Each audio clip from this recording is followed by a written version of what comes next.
গঙ্গায় ট্রলারে জল ঢুকে বিপত্তি।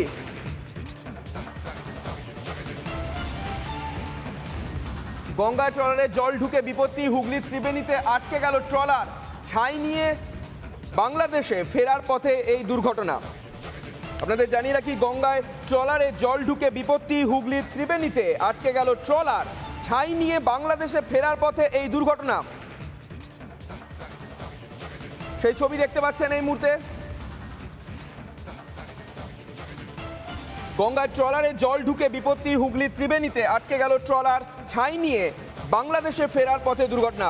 হুগলির ত্রিবেণীর বিটিপিএস থেকে ছাই নিয়ে ফেরার সময় বাঁশবেড়িয়ায় গঙ্গায় জল ঢুকলো বাংলাদেশি ট্রলারে।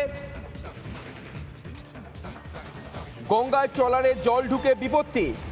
ছাই নিয়ে বাংলাদেশে ফেরার পথে দুর্ঘটনা। বাঁশবেড়িয়ায় গঙ্গায় জল ঢুকলো বাংলাদেশি ট্রলারে।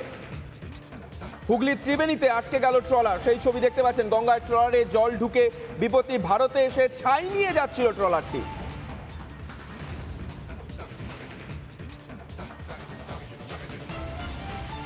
গঙ্গায় ট্রলারে জল ঢুকে বিপত্তি। হুগলির ত্রিবেণীতে আটকে গেল ট্রলার। ছাই নিয়ে বাংলাদেশে ফেরার পথে এই দুর্ঘটনা। বাংলার খবর মানেই আপনার খবর, আপনার পাড়ার খবর। কোচবিহার থেকে কাকদ্বীপ, দার্জিলিং থেকে দীঘা, পুরুলিয়া থেকে পেট্রাপোল। আপনার অভিযোগ, আপনার প্রতিবাদ, আপনার কণ্ঠস্বর হয়ে শুরু করছি বাংলার খবর কি। আজ গোটা বাংলার নজর ছিল শিয়ালদা আদালতের রায়ের দিকে। 162 দিনের মাথায় অভয়াকাণ্ডে দোষী সাব্যস্ত করা হয়েছে ধর্ষক খুনি সঞ্জয় রায়কে। জানিয়ে দিয়েছে তা স্পষ্ট করে শিয়ালদা আদালত। একাই এই ঘটনা ঘটিয়েছে সঞ্জয়? এই প্রশ্নের উত্তর কিন্তু এখনো পর্যন্ত অধরা। বাকি দোষীরা এখনো পর্যন্ত সমাজের মাথা উঁচু করে একেবারে বহাল তবিয়াতে ঘুরে বেড়াচ্ছে। সঞ্জয় রায়ের হয়তো ফাঁসির সাজা হবে, কিন্তু বাকিদের?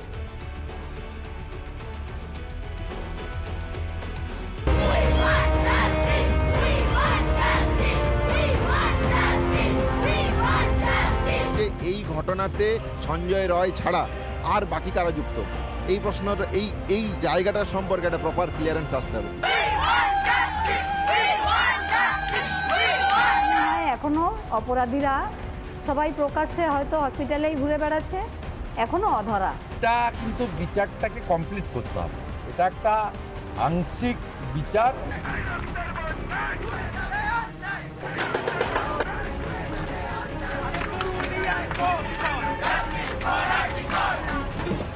অভয়াকে ধর্ষণ করে খুন কাণ্ডে দোষী সাব্যস্ত সঞ্জয় রায়।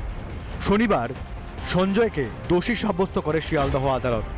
যদিও তদন্ত নিয়ে উঠছে একাধিক প্রশ্ন। আজকে শুধুমাত্র তাকে দোষী সাব্যস্ত করা হয়েছে। আমরা আশাবাদী আমরা সব প্রশ্নের উত্তর পাবো। 64, 66, 103 ওয়ানে বিএনএস এর চার্জশিট সাবমিট করেছিল এবং চার্জও সেই সেকশনে ফ্রেম হয়েছে। ধর্ষণের সময় এমন আঘাত যাতে মৃত্যু হতে পারে, খুন। দোষী সাব্যস্ত হয়েছে সঞ্জয়, কিন্তু পুরো ঘটনা কি একাই ঘটিয়েছিল কলকাতা পুলিশের এই কীর্তিমান সিভিক ভলেন্টিয়ার? বহু মানুষ দোষ করে এখনো সমাজে বুক ফুলিয়ে ঘুরে বেড়াচ্ছে। তাদের কি হবে? প্রশ্ন তুলছেন অভয়ার পরিবার। এই যে কোশ্চেন আরও আছে, তার একটা প্রমাণ হচ্ছে ডিএনএ রিপোর্ট, যে সেখানে অন্যের উপস্থিতি পরিষ্কার বোঝা যাচ্ছে। লোয়ার কোর্টে যে আমরা প্রশ্ন রেখেছিলাম, লিখিত আর্গুমেন্ট দিয়েছিলাম, সেখানে আমরা অন্যের উপস্থিতি সম্বন্ধে জানিয়ে কোশ্চেন রেখেছিলাম। আমরা এই রায়ের দিকে তাকিয়ে নেই, কারণ আমাদের মনে হয়েছে সঞ্জয় একা এ কাজ করেনি, জেগে থাকতেই সব কিছু হয়েছে।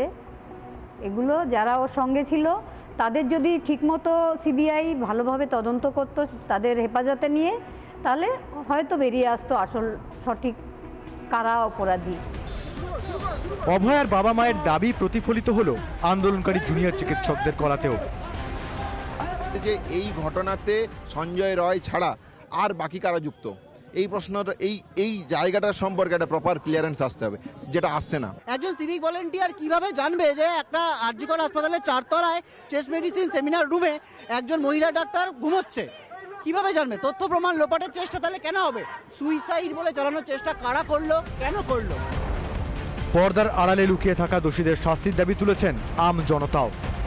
শুধু সঞ্জয়ের পক্ষে এই কাজটা করা সম্ভব নয়, তার সাথে যারা আছে তাদের সামনে আনা হোক।